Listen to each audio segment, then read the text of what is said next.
cold air sat lightly over Kamisoshigaya, and the last evening of December felt unusually still beside the small park.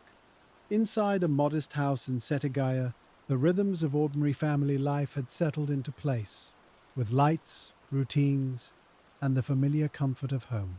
It was the 30th of December, 2000, that quiet interval before the new year when Tokyo begins to soften at the edges. By the next morning, something was wrong, and relatives arriving at the house stepped into a case that would remain open far longer than anyone expected. What made it so difficult to understand was not the absence of evidence, but its abundance. Investigators found a home full of traces, objects, movements, and small practical details, the kind that usually help a name come into focus. And yet, in one of the largest cities in the world, with witnesses nearby and so much carefully preserved, no arrest came. So tonight, you can settle in with the file as detectives did, slowly turning over what was left behind and what somehow never led them to the person they were seeking. The question is not only what happened in Setagaya, but how a case with so much to examine could grow quieter with each passing year. Kamisoshigaya was not the kind of place that announced itself loudly. It was residential, practical, and familiar, a part of Tokyo where daily life moved through sidewalks, small roads, train stations, and neighborhood habits. The Miyazawa home stood beside Soshigaya Park, close enough to open ground that the house felt slightly exposed compared with the denser streets around it. That detail mattered almost at once. When relatives entered on the 31st of December and realized something was deeply wrong, the first officers arriving at the scene faced a strange contrast. The house felt intimate, domestic, and ordinary, yet it also seemed unusually rich in trace. There were signs that the intruder had moved through rooms, touched surfaces, handled objects, and remained there longer than anyone would have expected. That was the first concrete escalation in the case. Instead of a scene stripped bare by haste, investigators found what looked more like a record of movement. So the immediate decision was clear: preserve everything, assume nothing was too small, and treat the house almost like a sealed document.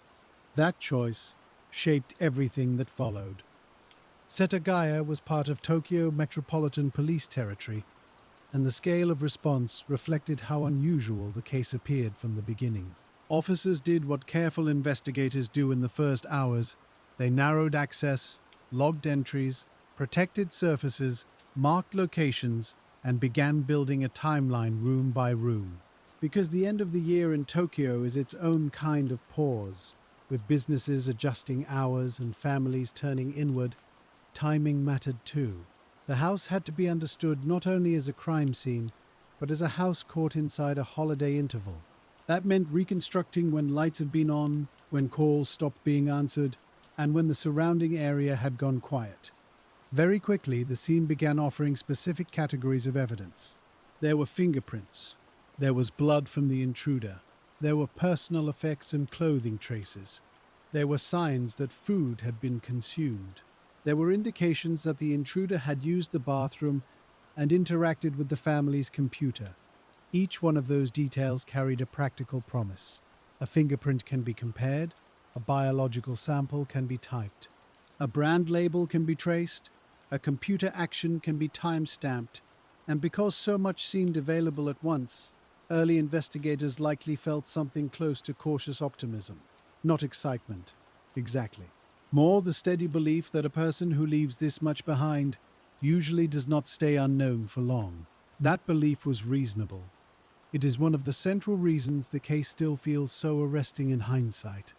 You can almost imagine the first days of paperwork, the muted voices, the long tables, the boxes beginning to fill, and beneath it all, a shared assumption that the answer would emerge if everyone stayed orderly enough. But abundance has its own problems. A scene with many traces does not always provide one clean direction. Sometimes it offers 10 directions, each plausible for a while. As technicians worked through the house, detectives had to decide how to organize the flood of information. Do you start with the biological profile and build outward from the body? Do you begin with the route in and route out? Do you follow the clothing, the items left behind? the computer activity, or the neighborhood witnesses? A good investigation does all of these, of course, but resources still have to be placed in sequence. And in Setagaya, sequence mattered because every hour widened the search area. If the suspect had already left the neighborhood, then the clues inside the house had to travel farther than the man himself. So, investigators split the problem. One track remained inside the home, cataloging each practical detail. Another moved outward into Kamisoshigaya, asking who had seen what and when. That outward movement began with the geography. The house was near the park. Nearby were paths, streets, and access points that connected the neighborhood to a wider city. Tokyo can feel close and vast at the same time. A person can move only a short distance and still disappear into ordinary flow. That possibility gave urgency to the earliest canvas. Witnesses were asked about unfamiliar men, sounds, and movement near the park on the evening of the 30th and into the night. Some accounts suggested a man seen in the area. Some involved small impressions rather than firm identifications: clothing, build, posture, direction of travel. This is how memory often enters a case, not as a complete picture, but as fragments that might fit later. Inside the home, the forensic picture became more detailed. The suspect appeared to be male. Physical evidence suggested age and build within a certain range, though not with perfect certainty. Over time, biological analysis would also lead investigators to discuss mixed ancestry, a detail that drew enormous public attention. But in the first stages, even useful information created complications. A broad profile can widen a search more than it narrows one. If a city holds millions of people and surrounding regions add many more, a rough age range and partial biological description do not point to a single door. Still, the police had more than roughness. One of the most discussed features of the case was the clothing linked to the intruder. Investigators examined garments and personal items with extraordinary care, not simply as objects, but as carriers of history. A size can suggest body type, a brand can suggest a store can suggest a district can suggest a travel pattern, a workplace, or a social circle. That chain of reasoning is patient work. It rarely produces sudden revelations. But it creates the kind of map detectives trust. In Setagaya, they followed it closely. Some items were traced to specific manufacturers and sales channels. Investigators looked at where products have been distributed, in what numbers, and through which kinds of retailers. That was another concrete development, because it transformed passive evidence into active leads. If a garment was uncommon, then each sale mattered. If an item had regional distribution, then geography mattered too. The result was a search that grew both broader and more exacting. Police were no longer looking only for an unknown male. They were looking for a person who might fit a cluster of details: physical profile, clothing size, item origin, and movement through Setagaya at a very specific time. At the same time, the domestic details inside the house continued to deepen the mystery. The intruder appeared to have remained there for some period after the crime. That single fact changed the emotional shape of the investigation, not because it made the case more dramatic, but because it made the unknown person seem oddly present. He was not merely a fleeting figure on a street. He had occupied time. He had eaten. He had used facilities. He had interacted with objects that belonged to everyday life. For detectives, that kind of lingering can feel both helpful and deeply frustrating. Helpful because more time often means more traces. Frustrating because all of that intimacy still has to become a name. And a name is a very different thing from a profile. By the first stretch of the investigation, police had enough material to believe comparison would be the key. Fingerprints could be run. DNA could be analyzed and stored. Clothing could be publicized selectively. Witness statements could be checked against transport routes and local reports. The decision, then, was to push the case outward at scale. This meant not only local work, but national comparison efforts. If the suspect had no strong local ties, he might still surface through records elsewhere. That decision made sense, especially in the early 2000s, when optimism about forensic matching was strong, but databases and international coordination were not yet what they would later become. In practical terms, this created a paradox that would stay with the case for years. The more evidence investigators possessed, the more possible systems they had to search. And every system carried its own limitations. A fingerprint can only identify someone already known to the relevant files. A DNA sample can only match where lawful and available comparisons exist. A witness can only recognize what memory retained. A clothing trail can only reach as far as records were kept. The case did not stall because detectives lacked effort. It slowed because every clue demanded a different bureaucracy. Meanwhile, Tokyo kept moving. The new year passed, shops reopened, commuters returned. People who may have been in Setagaya only briefly left little reason to remember where they had been. That is another quiet difficulty in urban cases. A stranger can be visible to many people and still be known by no one. When police began releasing selected details to the public, they did so with care. Too much information can flood a case with noise. Too little can leave valuable recognition dormant.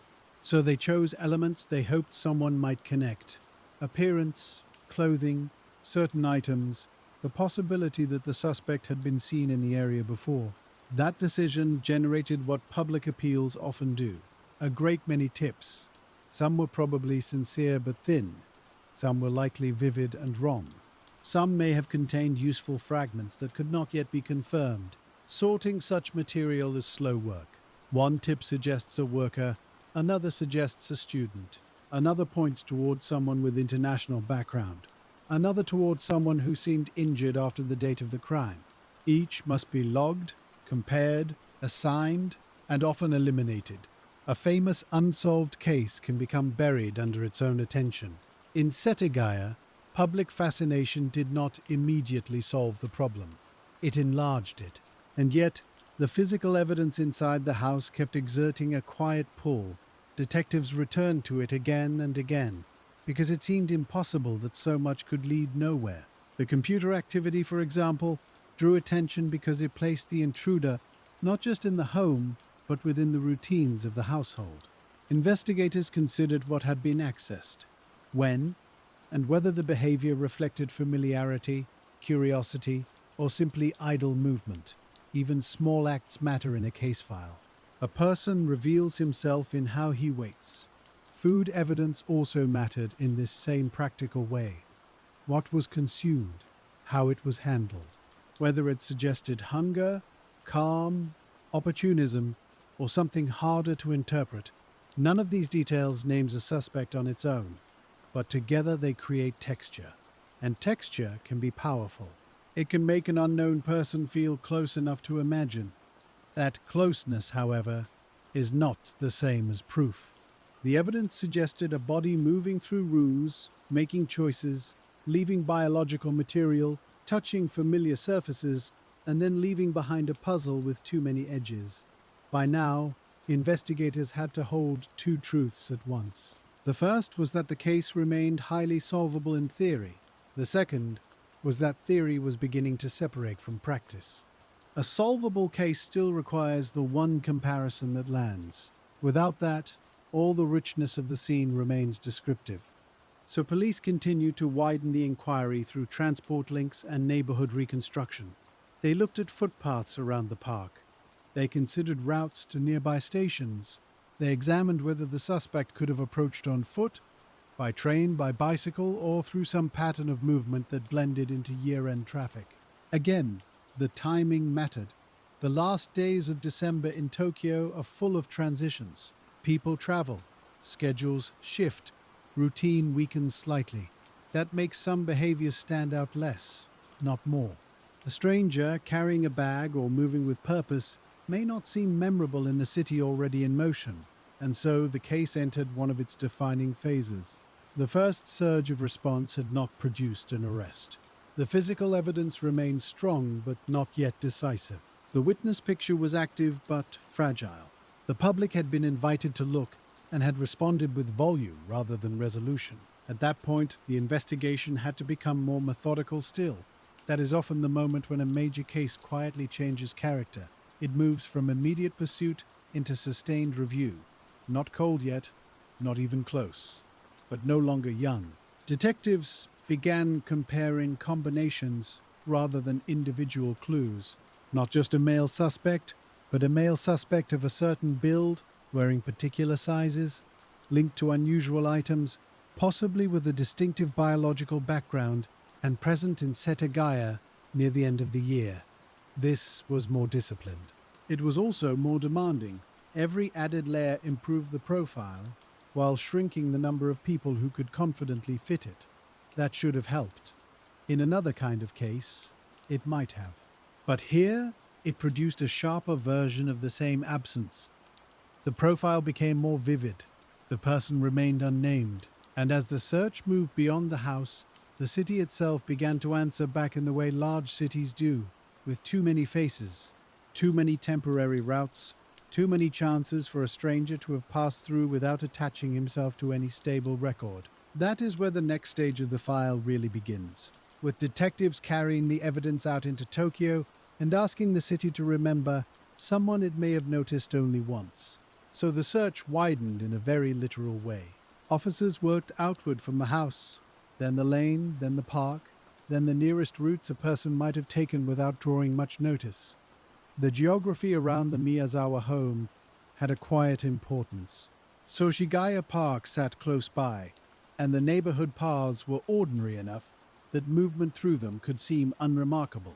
That is often the difficulty in a city case. The unusual act may pass through a completely usual setting. A person can walk past a park fence, cross a narrow street, head toward a station, and become only one more winter figure in dark clothing. Investigators had to ask very plain questions. Who had been near the park that evening? Who had noticed someone waiting? Who had seen a person moving quickly or slowly or appearing out of place? Who had heard something that only seemed significant after the fact? Those are modest questions. But a file is built from modest questions. And in the first phase of a case like this, the answers rarely arrive in neat order. Some witnesses reported seeing an unfamiliar man in the area around the days before the crime. Some descriptions suggested a young male, perhaps lingering near the neighborhood more than once. That mattered because it raised a practical possibility.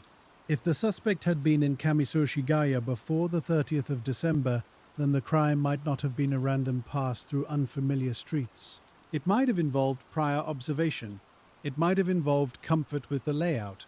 It might simply mean he had walked there once before and remembered enough. Even that small distinction changed how detectives thought. A stranger from far away and a stranger who had quietly learned the area are two different investigative problems. One can be sought through travel patterns, the other may be hiding in plain local memory. Police also examined the rail network, because in Tokyo, the rail network is not background, it is structure. To understand movement in the city, you have to understand how stations gather and release people. A person leaving Setagaya on foot might soon become a passenger among many others. A person arriving by train might step into a residential district without anyone around him knowing where he had begun the day. So investigators checked likely station approaches, timing, and the practical windows for departure. They asked whether the suspect could have reached the area from another ward with ease. They considered whether he could have traveled in from outside Tokyo entirely. They looked at the year-end schedule, the partial holiday atmosphere, the kinds of crowds that blur faces rather than sharpen them. This was not glamorous work. It was repetitive and careful and deeply necessary. A train line can tell you possibility, but not identity. Still, possibility matters. A city this large can only be searched by reducing possibility bit by bit. At the same time, the suspect's clothing remained one of the most concrete paths available. This is one of the reasons the Setagaya case kept public attention for so long. The belongings left behind did not feel abstract. They felt specific enough to imagine being recognized. Investigators studied the outfit with unusual patience. There were garments whose sizes suggested a slender build. There were brand details that could be traced. There were manufacturing paths that narrowed where certain items may have been sold. Police worked backward from labels and distribution records, asking the kind of questions only patient detectives ask. How many units had moved through particular stores? What regions received them? Whether they were common enough to be meaningless or uncommon enough to stand out. One item in particular, a sweater, drew sustained attention because it could be linked to a brand sold in limited channels. That did not solve the case. But it did move the inquiry from broad description toward retail reality. A product does not know who bought it. Still, it leaves a paper shadow, and detectives are often willing to follow a shadow for years. They also examined a hip bag associated with the suspect, tracing its make and circulation. Again, this did not produce a single buyer's name, but it gave structure to the search. Each item added a small point on a map. Each point suggested environments in which the suspect may have lived, shopped, studied, or passed through.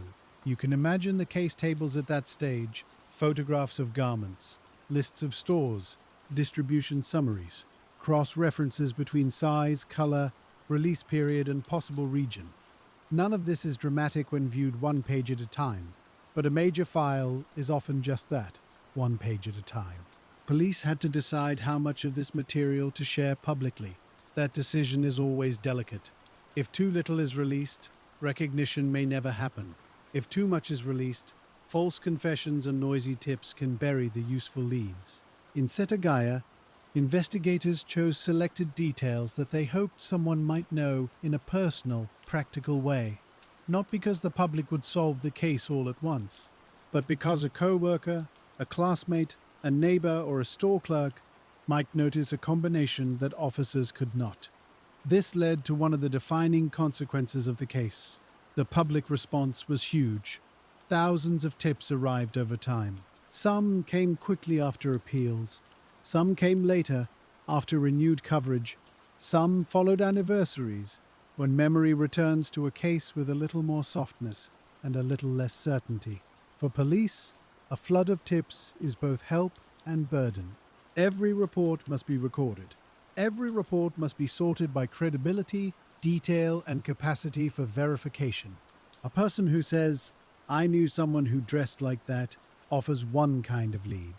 A person who says, "I worked in a store that sold this item in this district," offers another. A person who says, "A relative returned home injured after the new year," offers another still. None can be dismissed too quickly. None can be accepted too easily. That is where long investigations become administrative as much as intuitive. The file grows not only with evidence, but with paper, and paper requires order. One tip may match clothing size but not age. Another may fit age and appearance but fail against fingerprints. Another may concern someone with travel to Tokyo, but no path into Setagaya at the right time. Detectives had to compare each candidate against an unusually rich suspect profile. That should have been an advantage. In practice, it made triage more complex. A vague suspect can be dismissed quickly. A detailed suspect profile creates more near matches. Near matches are dangerous in an investigation. They consume energy. They create private conviction in witnesses. They tempt people into fitting facts around a name. Good detectives resist that temptation. They return to the record. They ask what can actually be checked. This is one of the patient virtues of cold case work, even before a case officially feels cold. You keep the door open to human memory, but you do not let memory replace evidence. As witness appeals continued, another pattern emerged. Neighborhood memory was useful, but fragile. Some people were certain they had seen someone. Others were less certain each time they were asked. That is not dishonesty. That is simply how memory behaves. A face seen once, at dusk, in winter clothing, near the end of a busy year, is not a stable object. It changes as stories are heard, as newspapers publish sketches, as television repeats details, as time smooths rough edges. Investigators knew this. So they had to preserve early witness accounts carefully before later publicity reshaped them too much. The first statement often matters most, not because it is perfect, but because it is least contaminated by later suggestion. That is why the early months were so important, and it is also why the passage of time worked against the case almost from the beginning. Even while detectives were active, the clock was already removing things. A cashier forgets a customer, a commuter forgets a fellow passenger, a resident forgets which night he heard a sound. A temporary visitor leaves no forwarding trace in anyone's mind. Tokyo is a city of regular movement, but also of passing through. That reality pressed against every effort to localize the suspect. There was also discussion of whether the intruder had entered through a route connected to the house's exposed side near the park. The physical arrangement of the property mattered because access points suggest familiarity, confidence, and risk tolerance. Detectives considered the practical route in, the route through, and the route out. If the suspect approached from the park side, then he may have chosen the less observed edge of the home. If he fled back the same way, then nearby footpaths mattered even more. These choices are not just physical, they are behavioral. They tell investigators whether the unknown person seemed impulsive, prepared, uncertain, or calm. And again, behavior can make a profile richer without making it decisive. That was the refrain of the whole inquiry. More texture, no name. As the investigation moved through its first year, the clothing evidence became more public and more refined. Reports discussed the suspect's likely build and age range.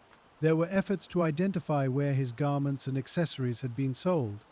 There was public fascination with the idea that something as ordinary as a shirt, a jacket, or a bag might one day unlock the entire case. People are drawn to that possibility because it feels fair. A person leaves behind the details of daily life, and daily life identifies him.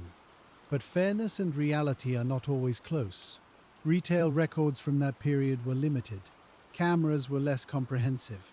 Customer tracking was not what it would become later. Cash purchases dissolve into silence very quickly. So even when investigators learned a great deal about an item, the final step, who wore it, could remain unreachable. Another branch of the inquiry focused on the suspect's possible background, especially after biological testing suggested mixed ancestry. This became one of the most discussed and most misunderstood parts of the case. From the investigator's perspective, it was one data point, an important one certainly, but still one data point among many. Publicly, though, it drew intense attention, perhaps because it seemed to make the suspect stand out in a very large population. There were reports suggesting paternal lineage connected to East Asia and maternal lineage connected to Southern Europe or the Mediterranean region. Over time, different summaries appeared in media coverage, and not all of them were equally careful. That is another hazard in a famous unresolved case.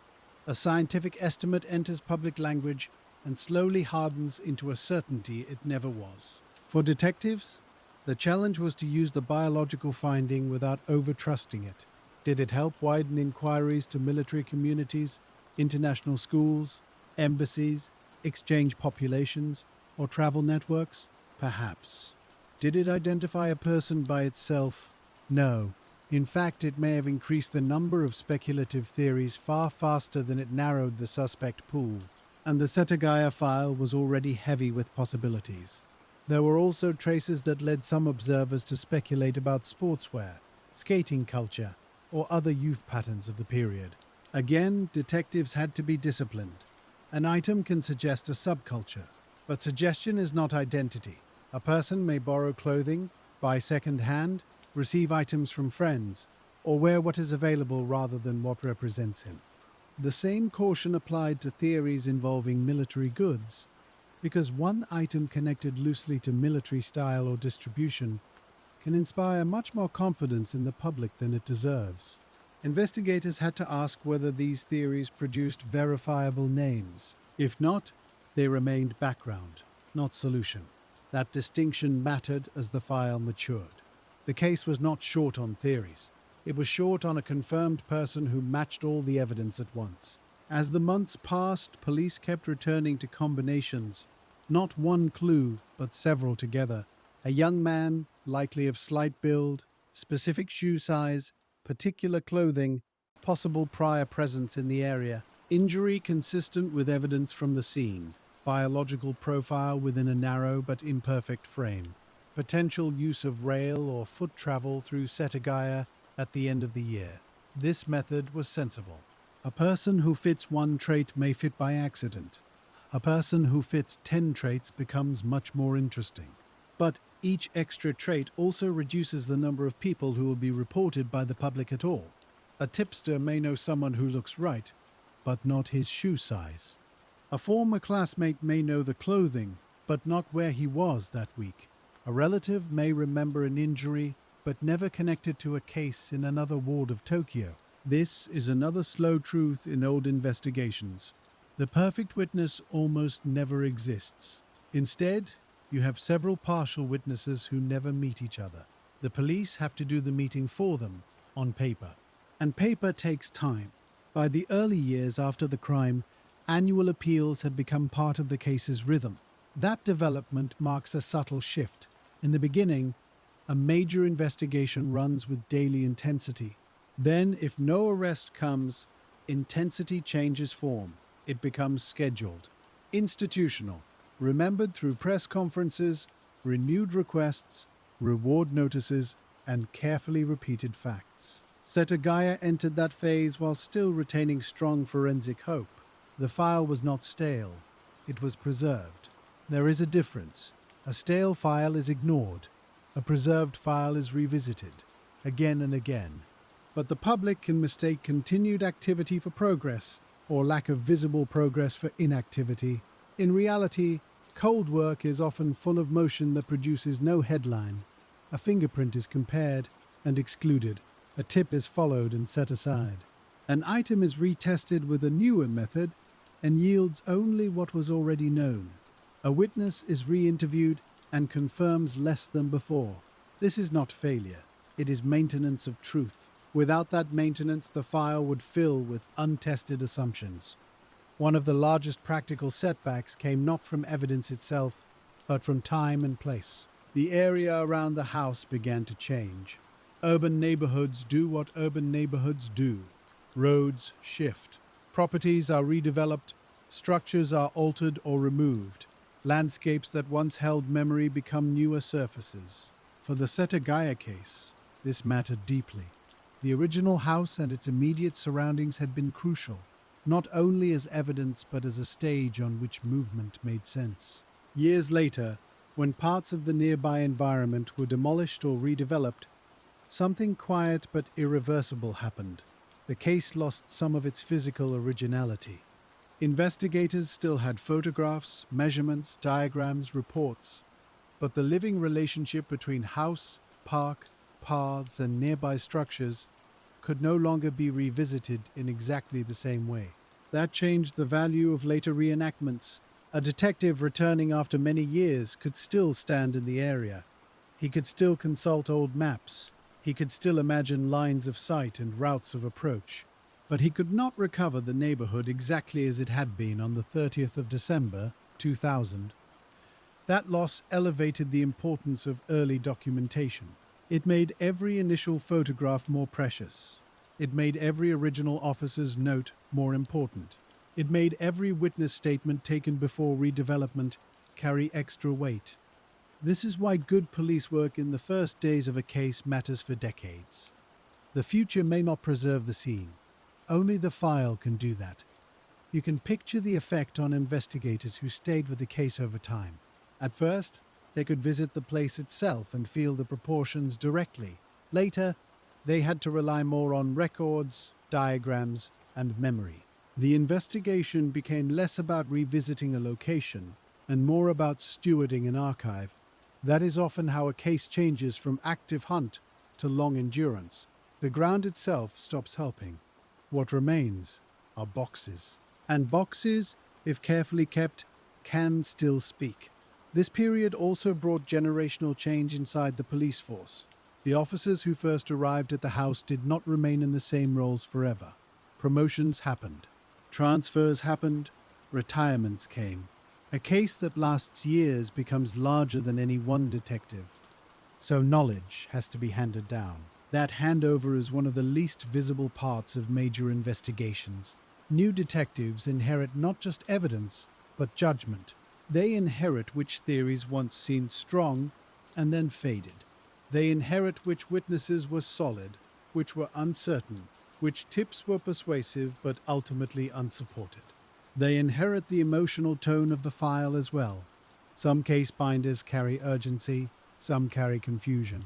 The Setagaya case seems to have carried a stubborn, disciplined belief that the answer might still be latent in what had already been found. That belief likely shaped the institutional decision not to close the case into passive memory, but to keep retesting, recomparing, and recontextualizing the evidence as methods improved. This was especially important in forensic science. The early 2000s were already a period of significant forensic confidence, but later years would bring refinements in DNA analysis, database comparison, and trace evaluation. A preserved item can become more useful with time if preserved well, so police kept evidence in conditions suitable for repeated review.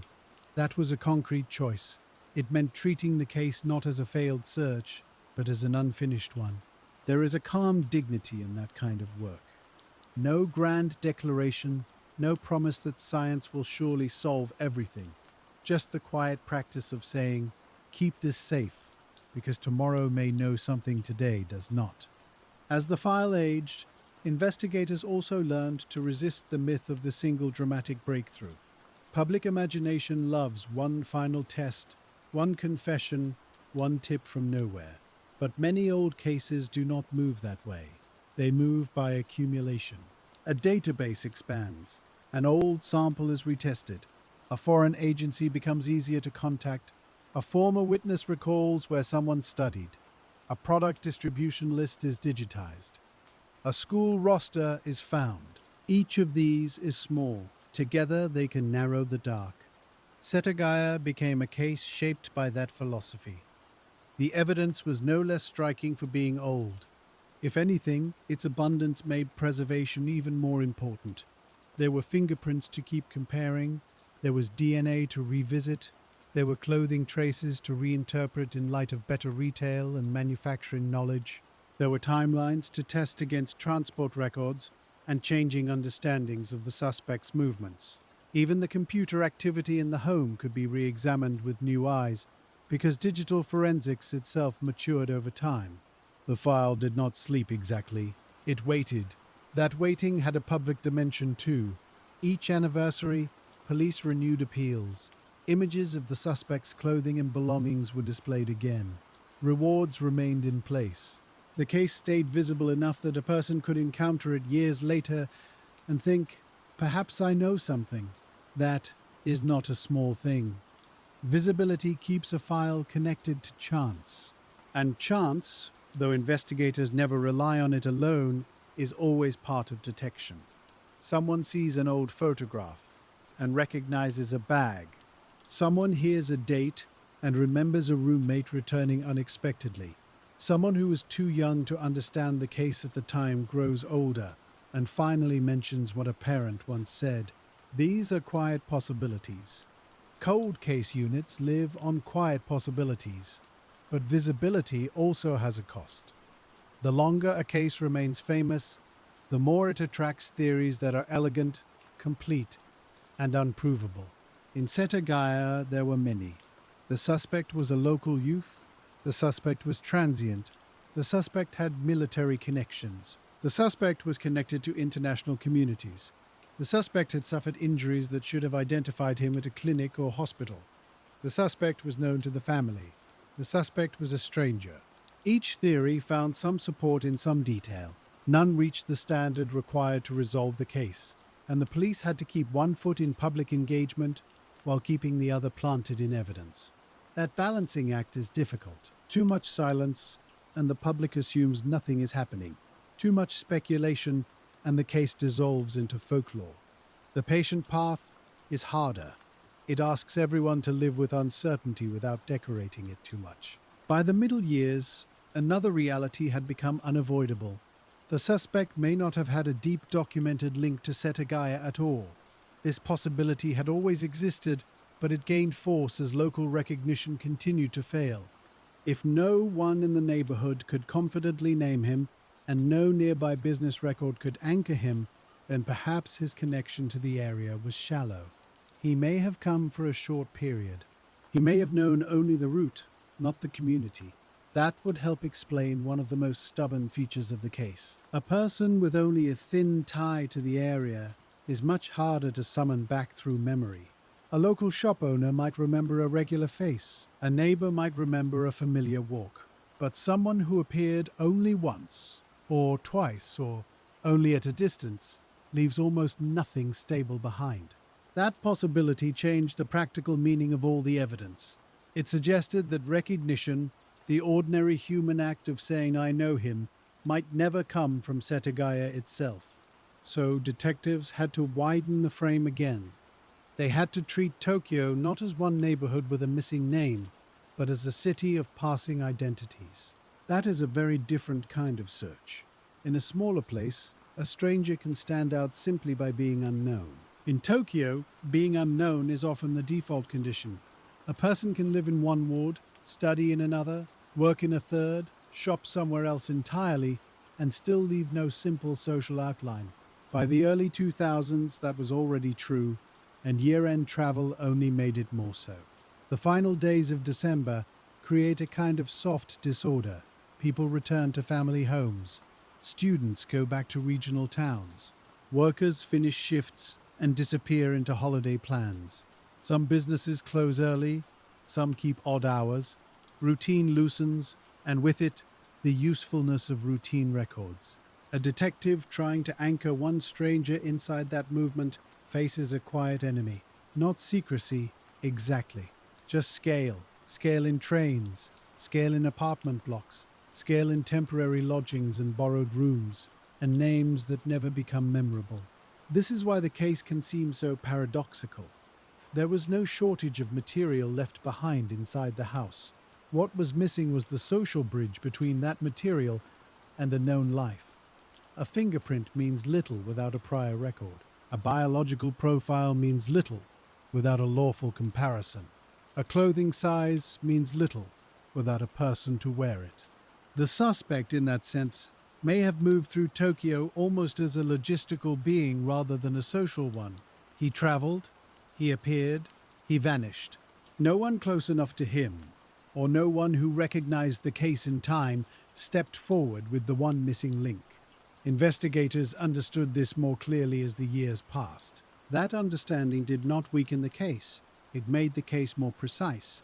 If the city had failed to name him, then they had to ask why the city would fail in this particular way. One answer lay in transport. The rail system in Tokyo is efficient because it turns individuality into flow. People enter stations as themselves and emerge as part of a stream. That is not a criticism. It is simply how large urban systems work. The same structure that makes a city livable can make retrospective tracing very hard. In 2000, station surveillance was not what it would later become. Retail cameras existed, but not at universal density. Digital records were thinner. Integrated card systems and searchable data environments had not yet matured into the kind of network investigators would later wish they had. So a person could buy tickets with cash. He could move through public space with almost no durable image.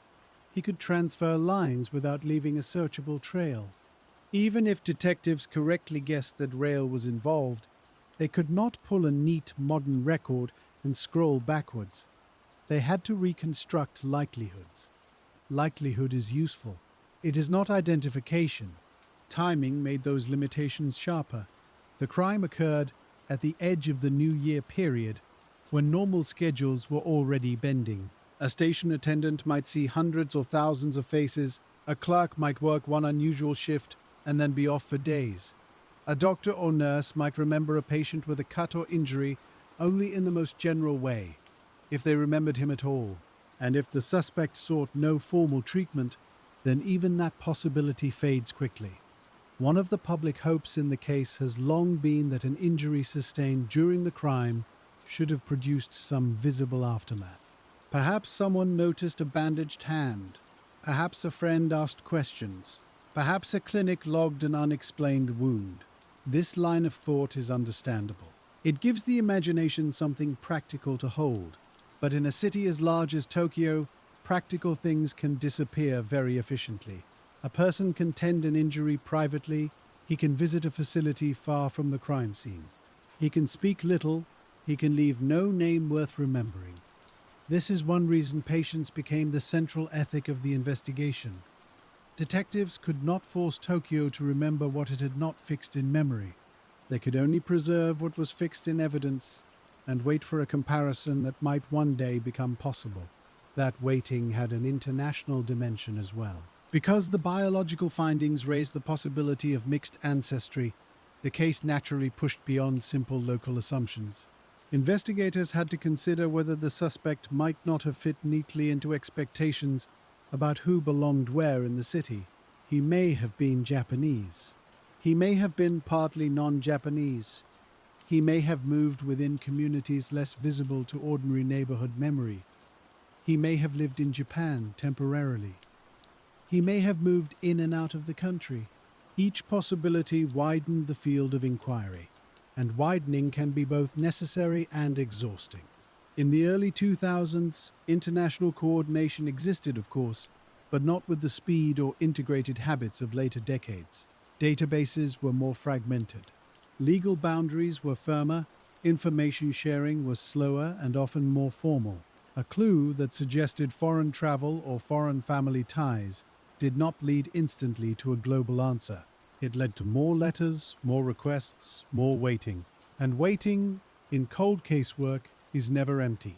A request sits on a desk, a translation takes time, a comparison is made, and yields nothing. A theory sounds promising, then thins out under scrutiny.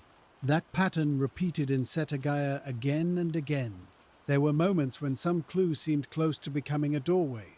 The rare clothing, the bag, the biological estimate, the fingerprints, the possibility of a medical visit, the possibility of a prior sighting near the park. Each one gave the file motion. Each one also reminded investigators how many steps exist between a clue and an arrest. One of the quiet lessons of the case is that evidence does not fail simply because it does not solve the crime quickly. Evidence can be excellent and still remain incomplete. That sounds contradictory at first, but it is really the center of the mystery. The Setagaya case did not go cold because there was no evidence. It went cold because evidence, however rich, still needs a human counterpart. Without that counterpart, the file becomes very detailed about an unknown person. It knows his shape, perhaps. It knows some of his choices. It knows some of what he touched, wore, carried, and left. But it does not know his name, and without the name, the legal system remains still. That difference between intimate detail and missing identity is what gives the case its strange emotional quality. You can feel the suspect's presence in the record. You cannot place him in a life. And because you cannot place him in a life, Tokyo cannot say where he came from, who expected him home, who noticed his absence, or who should have recognized him when the appeals appeared. This led investigators toward a quieter conclusion. The suspect may have occupied one of the city's many thin social margins, not necessarily as an outsider in any dramatic sense, just as someone lightly attached, a student in temporary housing, a traveler staying briefly, a person moving between addresses, a young man without much official contact, someone who paid cash, kept little paperwork, and left no deep trail. This would fit the wider circumstances of the city. It would also help explain why so much public exposure did not trigger the one decisive identification. Recognition depends on overlap. If no one with the right overlap sees the right detail at the right time, the case keeps waiting. That is why annual appeals matter. They are not ritual alone. They are renewed attempts to create overlap. A person changes jobs, ages, moves, and one year finally notices the image of a bag, or a sweater, or a sketch. A child who knew an adult in 2000 grows up and realizes what once seemed meaningless was not. A former roommate hears the date and remembers the silence around a holiday that year. Police have to believe in these delayed recognitions, at least enough to keep asking. And they have kept asking. At the same time, the case became a study in what the period could not easily provide. If the crime had happened later, there might have been more cameras, there might have been stronger retail data, there might have been broader digital records, there might have been travel traces preserved in ways useful to investigators, but the Setagaya case belongs to a threshold era, modern enough to leave forensic promise, old enough to preserve many of the gaps of an earlier city. That in-between quality matters. It is why the file can look so strong on paper and yet so resistant in practice. There is another institutional limit worth noticing too. Japanese law and investigative culture around biological material, privacy and broad public comparison did not simply mirror systems elsewhere. Every country balances identification, privacy, and admissibility in its own way. So even when observers outside Japan imagine what might solve the case, they are often imagining a different legal landscape. The police had to work within the one they actually had. That meant caution. That meant standards. That meant resisting solutions that sounded plausible but could not be substantiated at the necessary level. For a public that has lived with the case for years, this can be frustrating. The profile feels so close. The traces feel so personal. Why, people ask, can no one just connect them? But investigation is not only knowing, it is demonstrating, it is documenting. It is being able to say not only that this person seems likely, but that the evidence truly supports the accusation. Setagaya has endured partly because the police have not collapsed that distinction. They have kept the file open, visible, and disciplined. That discipline may look passive from outside. It is not passive. It is the work of preserving a case from its own mythology. And mythology gathers easily around old mysteries, especially around old mysteries in large cities. People begin to imagine hidden networks, perfect disappearances, invisible visitors from nowhere. Often the truth, if it ever arrives, is simpler and more ordinary. A person moved through a city that was too large to remember him. He left evidence behind, but not enough to locate his life. He passed through a moment when systems were not yet connected enough to hold him. He relied, perhaps knowingly, perhaps not, on anonymity. That word can sound dramatic. In reality, urban anonymity is usually banal. It comes from train tickets, rental rooms, crowded sidewalks, cash purchases, weak memory, busy clerks, temporary jobs, holiday movement. The Setagaya case may be one of the clearest examples of how powerful that banality can be. And yet there was still the evidence, always the evidence. As the case matured, detectives returned to it not because they had no other ideas, but because the evidence was the most honest part of the file. Theories shift, witnesses age, neighborhoods change. Evidence, if preserved carefully, remains itself. A fingerprint stays a fingerprint. A sample stays a sample. A garment remains a garment, even as better databases and better comparisons arrive around it. So, the long middle life of the case became less about searching the city blindly and more about listening over and over to what the objects kept saying. That process was slow. It involved repeated DNA review, it involved renewed fingerprint comparison, it involved trace analysis of fibers, dust, soil, and any material that might hint at environment or movement. It involved rethinking combinations rather than isolated facts. The police were no longer asking only, who fits this one clue? They were asking, who fits this entire strange cluster, without forcing any part of it. That is a more mature question.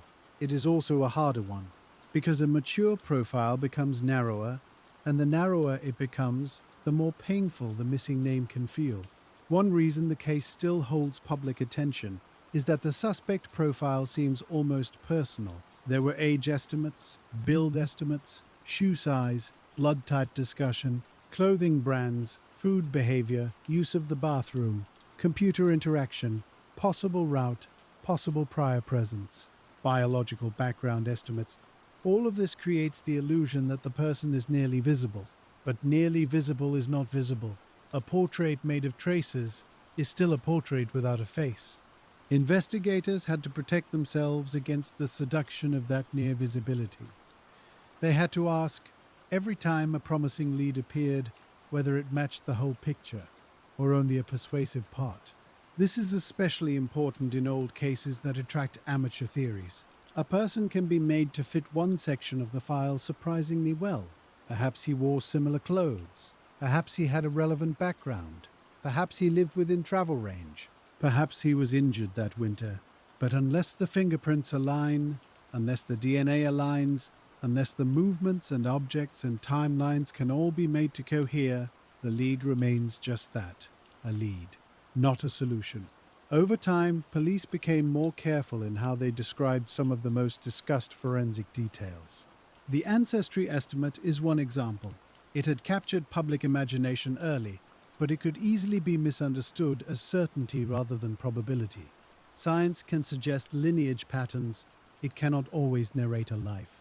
A person with one genetic profile may have grown up in Tokyo, abroad, on a base, near a port city, in a fully local family, or in any number of combinations the public would never guess. This is why ancestry, while useful, was not the master key people hoped it would be. The same was true of items linked by some observers to military sources or styles. Such details can point toward real purchasing channels. They can also trigger a flood of overconfident speculation. Maybe he was connected to military communities. Maybe not. Maybe he acquired an item through a surplus route, a friend, a resale shop, or a secondary market. Material culture can hint. It rarely testifies alone, so the investigators' later method became more restrained and, in its way, more intelligent. Instead of leaning too heavily on dramatic single clues, they tried to read the evidence as an interlocking set.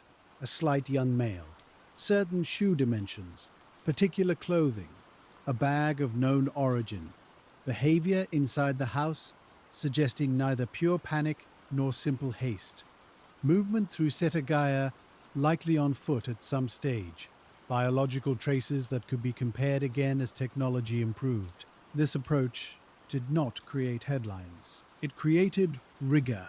And rigor is often what allows a file to survive long enough for future tools to matter. There is something almost archival about that stage of work. Boxes are opened, not in excitement, but in concentration. Technicians review what earlier technicians preserved. Old reports are read beside newer science. Language is updated. Assumptions are checked. Measurements are confirmed. One generation of detectives asks what the previous one knew, and whether the same evidence now says a little more. The Setagaya case became a model of that kind of endurance. Not because it was solved, because it refused to decay into rumor. That refusal had practical expressions. The Tokyo Metropolitan Police continued to display items associated with the case. They kept the reward visible. They maintained public materials. They encouraged tips, but also preserved the evidentiary core. In some years, renewed appeals emphasized memory. In others, they emphasized the belongings. In others still, the hope of improved forensics hovered in the background. This regularity matters. It tells the public that the file still exists in active time, even if no arrest has come. It also tells younger investigators something important. You are inheriting not an abandoned folder, but a living obligation. That obligation extends beyond solving the crime. It includes accuracy. Every old case contains the temptation to become simpler than it was. Over years, details can flatten into legend. The Setagaya file resisted that flattening because the evidence was so abundant and so concrete. There was always too much there to allow a neat folktale. Instead, there was a continual return to complexity. Why did one clue seem so strong, yet fail? Why did the city not recognize him? Why did a person who left so much remain outside every known database? Why did no stable social tie surface? Each question led back to the same patient answer. Because an investigation can know a great deal about an unknown person and still lack the one comparison that turns knowledge into identity. By this point in the file's life, the public image of the case had settled into a kind of contradiction. It was famous, yet unresolved. Detailed, yet uncertain. close yet distant. That contradiction is not accidental. It reflects the way modern forensic hope can meet urban anonymity and fail to overpower it. People often assume that once a case has DNA and fingerprints, the mystery is almost over. Setagaya demonstrates the opposite. Those tools are powerful only in relationship to systems. If the relevant person is not in the systems, or not in them in a way accessible to investigators, the evidence remains suspended. This suspension is difficult for people to sit with. It feels unfair, and perhaps it is unfair. But unsolved cases are full of such unfairness.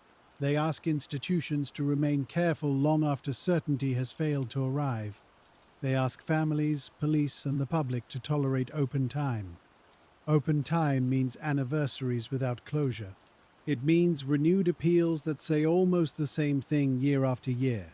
It means preserving belongings that can identify someone only if the world around them changes. It means trusting that future methods may one day connect what present methods cannot. At some stage, that trust becomes not optimism exactly, but stewardship.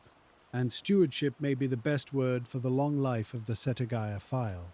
The police became stewards of traces, stewards of measurements, stewards of witness accounts taken before memory softened too much. Stewards of the possibility that one small external development, a database expansion, a cross-border comparison, a long-delayed recognition, could give the evidence the human anchor it had always lacked. This is where the modern question enters the story more fully. What, now, can still be done? The obvious answer is more advanced forensic comparison, and indeed, that has been a continuing hope. As scientific methods improve, old samples can become more informative. Minute biological traces can sometimes yield stronger profiles. Comparisons that once seemed impossible can become possible. Even old clothing analysis can benefit from digitized records and improved understanding of distribution networks. But hope must stay modest. Each technical advance helps only if it links outward to a person. The same old wall remains. Science can clarify the trace. It cannot invent the counterpart. Some observers have naturally looked to forensic genealogy as the kind of breakthrough that has transformed certain cases in other countries. The logic is clear. If a direct match does not exist, perhaps a familial match can narrow the field. Perhaps a family tree can do what a fingerprint database could not. But here again, practical and legal limits matter. Genealogical methods depend on databases, public participation, legal permissions, and institutional frameworks that vary sharply by country. What seems straightforward in one national context may be restricted or unavailable in another. So when people say that modern genealogy should solve Setagaya, they are often speaking from hope rather than from the actual investigative terrain in Japan. That does not mean the idea is irrelevant. It means it cannot simply be assumed. The case sits at the edge of possibility, not inside guaranteed method. And that has always been its condition. Even at the beginning, the clues suggested possibility more than certainty. That pattern has not changed. What has changed is the patience around it. In the first months, patience meant organized urgency. In the middle years, patience meant rechecking and preserving. In later years, patience has meant holding the file open in a world that constantly produces newer crises. That is harder than it sounds. Institutions are always tempted by the present. An old case survives only if someone keeps claiming a place for it. Someone prints the posters again, someone prepares the annual display, someone answers the old tips that still arrive, someone trains younger officers in facts from before they joined the force. Someone reopens the box and says, "Not yet finished." There is a quiet seriousness in that act. That seriousness is also why the case has never really depended on one glamorous theory. Instead, it has depended on repeated acts of narrowing. A clue is useful, then tested. A theory is attractive, then weighed. A possibility is announced, then reduced to what can actually be shown. That repeated reduction can sound disappointing from the outside. Inside an investigation, it is how a case stays clean. In the Setagaya file, One of the most persistent questions has been whether the evidence can be made to speak more clearly when pieces are combined in more disciplined ways. A fingerprint by itself is powerful, but only against a matching record. DNA is powerful, but only if there is a lawful route to comparison. Clothing is powerful, but only if someone can place it in a real life. So detectives kept asking a stricter question. Not who fits one thing, but who fits the entire arrangement. That arrangement was unusual. A young male, likely. A slight build, specific clothing sizes, specific shoe impressions. A bag. Certain garments traced to known channels. Biological material suggesting a complex background, but not a final identity. Behavior inside the home that suggested time spent there, not immediate flight. This was not a blank silhouette. It was a very crowded outline. And still, the outline had no name attached to it. That is what makes the case feel almost paradoxical. You can know a great deal about a person's presence and still know almost nothing about his life. Investigators tried to answer that problem with combinations. They asked whether the suspect's clothing size matched the likely body type inferred from movement and evidence. They asked whether the shoes aligned with the route in and out. They asked whether the biological information made better sense when considered alongside the retail distribution of the garments and bag. They asked whether witness reports near the park fit the same age and build suggested by the forensic record. This was not dramatic work. It was combinational work. And combinational work often means sitting with files for long stretches, refusing to be charmed by any one detail too early. A decision like that changes the tempo of an investigation. You stop chasing a single bright object. You start comparing constellations.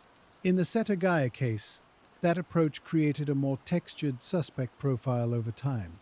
It also created a more painful kind of uncertainty, because the more coherent the profile became, the stranger it felt that no one could attach it to a specific person. That tension has hovered over the case for years. It is one thing for a mystery to remain open because the facts are sparse. It is another for it to remain open when the facts are dense. Dense facts create expectation. You look at them and feel that they should add up. When they do not, the file begins to take on a peculiar emotional weight. Not chaos, not emptiness, something closer to suspended recognition, as if the truth is nearby, but still outside the room. This is where discussion of the evidence often becomes vulnerable to distortion. Because a detailed profile invites people to imagine that identification must be only one step away. But steps in old cases are rarely equal. The final step can be larger than all the others combined. Police can know the likely size of a jacket. They can know the make of a bag. They can know the blood type associated with evidence. They can know a great deal about route, timing, and probable age. Yet if no database returns a match, and no witness says a verifiable name, the investigation remains in a kind of careful suspension. That is why later work on the case has often looked less like breakthrough hunting and more like methodical refinement.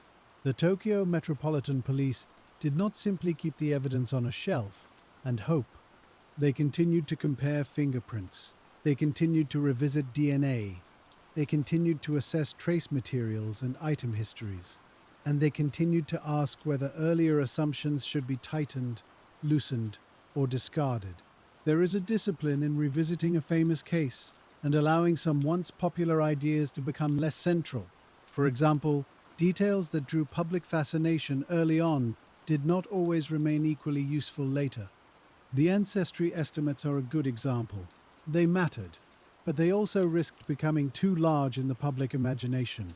A probabilistic reading of biological heritage can be suggestive. It can help widen inquiry.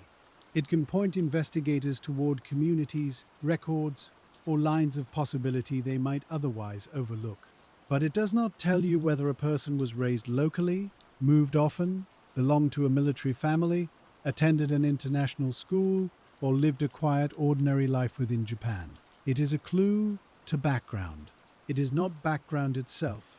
And so, over time, detectives had to hold it in proportion. The same happened with speculation around certain items of clothing or equipment. Some observers treated them as doors into a particular subculture. Maybe the suspect was linked to youth fashion scenes. Maybe he was linked to skating culture. Maybe he was linked to military communities. Maybe he had access to imported goods through unusual channels. All of these theories had some basis in the record, or at least in how the record was interpreted publicly. But a wise investigation cannot build itself on suggestion alone. Objects move, people borrow, people buy secondhand, people wear what they can get. An item may indicate a social world. It may also only indicate a shop. This restraint is part of why the case has endured as a serious inquiry rather than dissolving fully into myth. Investigators have repeatedly returned to the standard question, can this be checked? Can this be compared? Can this be documented? If not, then it remains only a possibility. That can feel slow. It can feel unsatisfying. But it is the difference between narrative and proof. And old cases need proof more than they need elegance.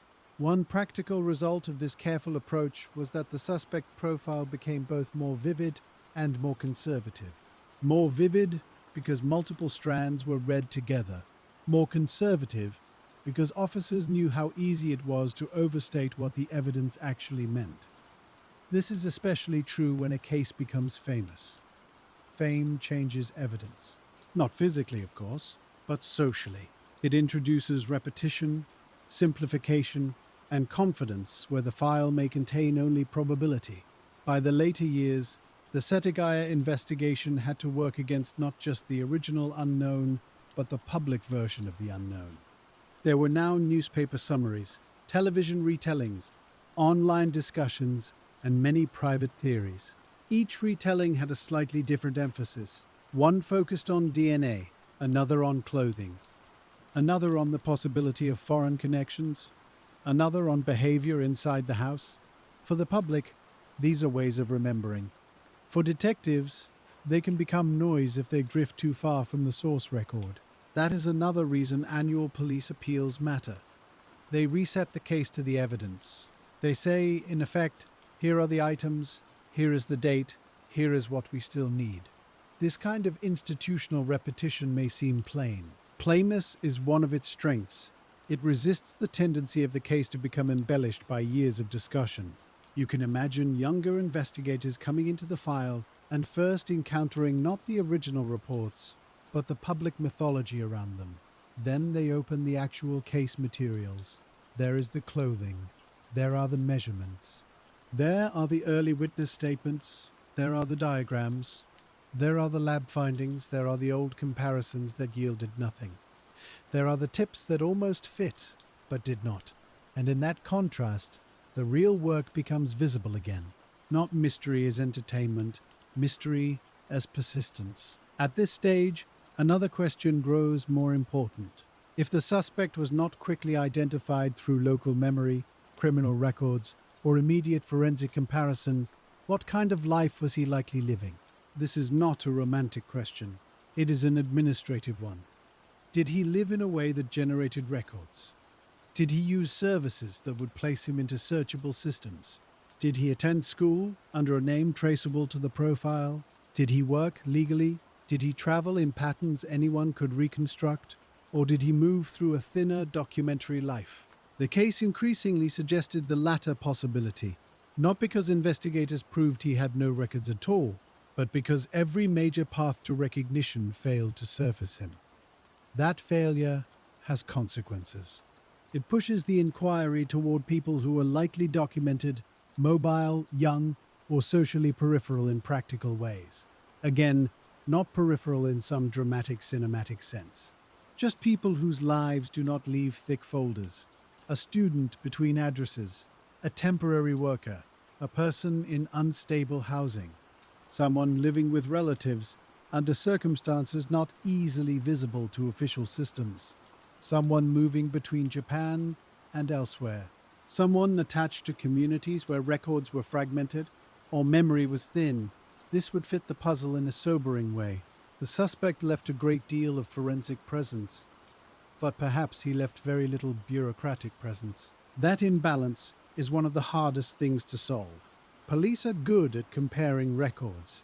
They are less powerful when a life remains only lightly recorded. This is where Tokyo itself becomes part of the explanation again. The city's scale does not merely hide people in crowds, it allows a person to maintain shallow ties across wide spaces. A man can sleep in one district, work in another, spend evenings somewhere else, and never become deeply known in any single place. At the end of the year, with travel and routine already loosened, those shallow ties can become almost invisible. And if he then leaves Tokyo, or leaves Japan, or changes his name, or simply continues a life of low document movement, the file is left waiting for an encounter that may never happen by accident. That is one reason the annual appeals have been so important. They are attempts to create a new encounter, a delayed one, an encounter with memory rather than direct observation. The police display the bag. The police display the clothing. They speak again about the age estimate. They speak again about the date, the neighborhood, the reward. And they hope that some small overlap will finally form. Perhaps someone who was too young to understand at the time now recognizes an item from a parent's belongings. Perhaps someone abroad sees a Japanese report years later and notices a familiar combination. Perhaps an old friend finally speaks. Perhaps a relative, after long silence, realizes the file points towards someone once close to them. These are modest hopes, but cold case work is often built from modest hopes. It is not fantasy. It is the practical understanding that people remember late. They also connect late. A memory held in isolation for years may mean nothing. Then one image, one article, one anniversary appeal turns it into context. That delayed context may be the only path left in a file that has already exhausted the obvious comparisons. Even so, the case also depends on quieter forms of progress that the public rarely sees. Digital archiving, for instance, matters more each year. An old tip once written on paper can be entered into better searchable systems. A store record that once sat in a local binder can become easier to cross-reference. A line of distribution for clothing can be revisited through company histories or digitized retail data. Past witness statements can be compared more efficiently for recurring details. None of this feels dramatic, but over decades, it changes what the file can do. The Setagaya case belongs to a generation of investigations that began in a partly analog world and continued into a digital one. That transition matters. At the start, detectives were relying heavily on direct witness work, physical comparison, paper records, and slower interagency processes. Later, some of those same materials could be searched, compared, and reorganized more effectively. This does not create a miracle, but it does create new forms of patience. An item of clothing can be resituated in a retail landscape more accurately than before. A biological result can be interpreted with more caution and more nuance. A geographic route can be modeled against changes in the neighborhood and transport patterns. A tip once dismissed as too vague can be revisited if new context makes it more meaningful. The case, in that sense, continues to age in both directions. It grows older in time. It also becomes newly readable through newer tools. That is why detectives have never fully abandoned the possibility that the answer already sits somewhere inside the existing materials. Not in a mystical way, in a procedural one. A clue may have arrived before the system was ready to connect it. That happens more often than the public realizes. A witness gives a detail that feels useless until clothing distribution is better understood. A product record matters only after a company archive is consulted years later. A biological estimate becomes more careful as methods improve. An old tip looks stronger once paired with another one that once sat in a different pile. This is not magic. It is file work, and file work rewards preservation. There is another aspect of the case that deserves attention here. The annual public display of items is not just symbolic, it is strategic. Objects have memory power. A written profile can be forgotten. A face sketch can blur into other sketches, but a specific bag, a specific sweater, a specific arrangement of belongings can trigger recognition differently. Human memory often stores the practical and ordinary more deeply than the dramatic. You may not remember a person's exact features after many years, but you may remember the worn strap of a bag, the way a particular jacket fit, the color of a garment seen on the back of a chair. Investigators understand this. That is why material evidence is often shown again and again, not because the object itself solves the case, but because recognition can be object driven. In Setagaya, this may be especially important because the suspect seems to have remained socially unanchored. If people did not know him deeply, they may still have known his things. And things can outlast names in memory. A classmate may forget dates and surnames, but remember the unusual bag. A former roommate may forget conversations, but remember clothing kept in a small apartment closet. A store worker may forget hundreds of customers, but recall the product line and who in their neighborhood wore it. Again, these are slim pathways, but old cases survive on slim pathways. They also survive on institutional memory. Each year, the police revisit the file publicly. They are also reminding themselves how to talk about it accurately. That matters when a case spans generations of officers. The original detectives knew the scene directly. Later, detectives know it through records, maps, photographs, and the inherited judgments of those first investigators. To maintain continuity, they must keep language careful. If one generation overstates a clue, the next generation inherits a distortion. If one generation forgets why a lead was excluded, it may waste time repeating old work. So case stewardship becomes a kind of teaching, not formal teaching, perhaps, but practical teaching. Why this item matters, why this theory was tempting, and why it failed. Why this witness remains more reliable than another. Why early photographs should be trusted more than later memory. Why the neighborhood's redevelopment matters when reconstructing route. Why the evidence is strong but not yet sufficient. That chain of understanding is part of the case. It is invisible from the outside, but it may be one of the reasons the file has remained so active over so many years. There is also the family, or rather the absence left by the family, at the center of everything. The case can become abstract if you stay too long with evidence alone. Bags, fibers, databases, train lines, profiles, all of them matter. But they exist because ordinary domestic life was interrupted in a house beside a park. That is the quiet center detectives have had to carry. Not spectacle, not theory. The fact of a home, a routine, and a future that simply stopped. Annual appeals often bring that center back into view. They remind the public that the file is not merely famous. It belongs to people. That reminder can help guard against the way unresolved cases become almost puzzle-like in public discussion. The Setagaya file has always risked that treatment because it is so rich in material clues, but investigators have generally returned the emphasis to patience and remembrance. The ordinary details matter because the life around them mattered, and that moral steadiness affects method. It is one reason police continue to preserve, compare, and display carefully rather than turning the case into open-ended spectacle. The patience here is not only technical, it is ethical. A cold case can be mishandled not just by neglect, but by overstatement, by promising too much from partial science, by encouraging theory over verification, by allowing the public narrative to outrun the evidence. In Setagaya, the opposite instinct has often prevailed. Keep the file visible, keep the claims measured, keep the objects safe, keep the requests for information clear, and keep asking. If you step back for a moment, this explains the title question in a way that is both simple and difficult. Why did the case go cold? Not because the police had nothing, because what they had could not attach itself to a known life. That one fact turns every other detail. It turns fingerprints into waiting. It turns DNA into waiting. It turns clothing into waiting. It turns witness memory into waiting. The case did not freeze from emptiness. It cooled under the weight of unconnected abundance.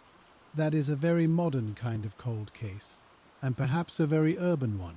It speaks to a city large enough to produce evidence without recognition, and systems advanced enough to promise identification without being able to guarantee it. It also speaks to timing. The year 2000 was neither fully old nor fully new in investigative terms. There was enough forensic confidence to make the case look solvable. There was not yet enough connected data to make that solvability easy. You can feel the tension of that era all through the file. Had it happened earlier, there might have been less to preserve, but expectations would have been lower. Had it happened later, there might have been more surveillance, more digital trace, broader databases, and different legal or technical options. Instead, it happened at a threshold. That threshold may be one of the most important quiet facts in the case. It shaped not only the investigation, but the public's long frustration with it. People look at the evidence through today's assumptions and wonder why it has not yielded a name. But the evidence entered systems designed for another moment. And by the time those systems improved, the suspect's trail had already thinned. This is where the broader lessons of the file become visible. Not sensational lessons, administrative ones. Preserve everything. Document the scene completely. Record early witness memory before publicity changes it. Keep item histories. Store biological material for future testing. Maintain continuity between generations of detectives. Renew public appeals in ways that respect both the evidence and the people at the center of the case. All of these lessons are visible in Setagaya because the file endured long enough to test them. The case became, in effect, a long study in what patient detective work can and cannot do. It can preserve possibility for years. It cannot force identity out of silence. And so the later life of the case has involved a blend of realism and hope. Realism because detectives know how many likely avenues have already been explored. Hope because preserved evidence does sometimes speak differently with time. This balance is subtle. Too much realism, and the file drifts toward resignation. Too much hope, and the public begins to expect a dramatic solution every anniversary. The actual work lives between those extremes. One year may bring a reanalysis that changes little. Another year may produce a cluster of new tips after renewed media attention. Another may yield a better understanding of where a garment was sold. Another may simply reaffirm that old exclusions were correct. To outsiders, this may look static. Inside the file, each one is movement, and movement matters in an old investigation. Because a case goes truly dead only when people stop doing the small things. In Setagaya, they have not stopped. You can see this in the way the evidence has remained central rather than decorative. The items left behind are not treated as relics. They are treated as active material, something to compare, to display, to question again. The same is true of the witness pool. Even aging memory has value if handled properly. An old recollection may be weaker on its own, but paired with a physical clue or a distribution record or another witness statement, it may still contribute. That is why cold case investigators so often return to combinations of memory and material rather than trusting either one alone. A person may not remember a face well enough to name it, but they may remember that someone they knew wore a very particular style of clothing in that winter, carried an unusual bag, seemed to vanish from a routine, or arrived somewhere with an unexplained change in behavior. When police keep an item visible year after year, they are really asking a careful question. Not, do you solve this case for us? But, does this object belong anywhere in your memory? That question has stayed alive in Tokyo for a long time, and with each passing year, it has become more bound to stewardship than to speed. The reward remains, the public displays remain, the anniversary appeals continue. Those are not signs of a file being closed politely. They are signs of a case being kept in circulation, just enough so that chance still has a place to land. You can picture what that means in practice. A younger officer assigned years after the crime studies the original photographs. An evidence custodian checks preservation conditions again. A senior investigator reviews old exclusions, making sure that names once considered and dismissed were dismissed for sound reasons. Someone prepares the same familiar items for public viewing. Someone drafts a new appeal using careful language. not promising more than the file can honestly support. That repeated work is easy to overlook. It does not look cinematic, it looks like continuity. And continuity may be the most important reason this case has not simply dissolved into history. There is another side to that continuity, too. As years pass, the public changes. People who were children in 2000 become adults. People who once saw coverage casually may revisit it with a different kind of attention. A former classmate, co-worker, neighbor, or landlord may finally connect a memory that once seemed too slight to matter. Cold cases sometimes move because society changes around them, not because the evidence changes, but because the people able to interpret it finally do. That possibility has special weight in Setagaya because the unknown person appears to have hovered at the edge of social recognition from the beginning. If he was lightly attached to any one community, then delayed recognition may always have been the most realistic path. Not immediate identification, delayed identification, the kind that arrives when old memory meets preserved evidence after many years apart. Even so, that path is difficult in Japan for reasons that go beyond memory alone. The case has often prompted discussion about whether newer investigative methods from other countries might eventually help. People mention familial searching. They mention genetic genealogy. They mention broader international comparison. They imagine the file being opened to some modern system that finally produces a family line, a cluster of surnames, a town, a missing young man from a winter long ago. It is understandable to think this way. Other famous cases have shifted because of exactly those kinds of tools. But every country has its own legal and institutional boundaries, and Japan has historically approached privacy, biological data, and the public use of genetic comparison with caution. That caution does not mean nothing can be done. It means the available paths are narrower, slower, and more dependent on official standards than public imagination sometimes allows. So the hope placed in future science is real, but it has to be held gently. Science can sharpen, it can compare. It can reduce uncertainty around old traces. It may even open lines of inquiry that did not exist before. But it does not simply override law, access, or institutional culture. A case like Setagaya sits inside all of those limits at once. That is part of why it remains unresolved despite appearing from a distance almost over-equipped with evidence. The problem was never simply technical. It was technical, legal, social, and urban all together. And because those layers overlap, no single breakthrough has been able to resolve them cleanly. You can feel that overlap most clearly when you look at the file in terms of identity. The investigators know many things about the suspect as a physical presence. They know traces linked to his body. They know something about his build. They know something about what he wore.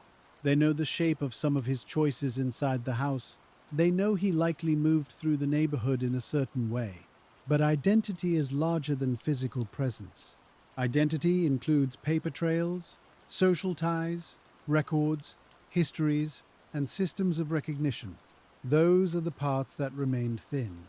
That thinness may be the most important answer to why Tokyo could not name him. Not because the city failed to look, because the city may never have held him very deeply in the first place. A metropolis can be full of people who are visible in motion but invisible in structure. A student lodging temporarily, a worker paid in cash, a young person moving between relatives, someone connected to communities that cross borders, languages, or institutions, someone who appears in one setting only lightly and in another not at all. The Setagaya suspect may have been exactly that kind of person, not hidden in any dramatic sense, just difficult to anchor. And if that is true, then the case becomes less a story of a master criminal escaping a citywide net, and more a story of a lightly documented life, passing through a very large system at exactly the right moment to avoid firm registration. That is a more ordinary explanation. It is also, in some ways, the more unsettling one, because ordinary anonymity is harder to fight than elaborate secrecy. Ordinary anonymity simply withholds itself. This is where the timing near New Year matters again. The last days of December produce a special kind of movement in Tokyo. People leave apartments for family homes. Students travel.